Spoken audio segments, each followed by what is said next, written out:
అంటే ఓ ముగ్గురు నలుగురు పరిగెడుతున్నట్టు బూట్ల శబ్దం వినిపించింది సార్. మరి మీలో ఎవరు వెంబడించలేదా? నేను వాళ్ళ వెంబడే వెంబడించాను సార్.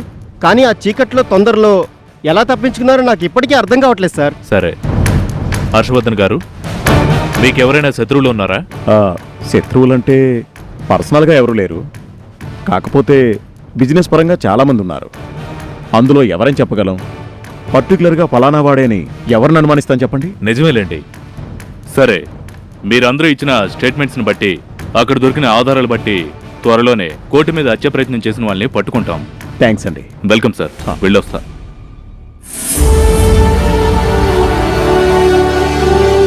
కోటి, మళ్ళీ రుణపడిపోయాను. ప్రాణాలకు తెగించి నువ్వు కాపాడావు కాబట్టి సరిపోయింది. లేకపోతే ఆర్థికంగా మొత్తం చితికిపోయేవాడిని. నా పరువు, నా కంపెనీ పరువు కూడా కాపాడావు. కోటి ప్రాణాలకు తెగించబట్టి సరుకు పంపించి కాంట్రాక్ట్ నిలబెట్టుకున్నాం. లేకపోతే కంపెనీకి చాలా నష్టం వచ్చేది సార్. నష్టం మాత్రమే కాదు రాంబాబు, ఆర్థికంగా చితికిపోయేవాణ్ణి. నా పరువు, నా కంపెనీ పరువు కాపాడింది నా కోటే.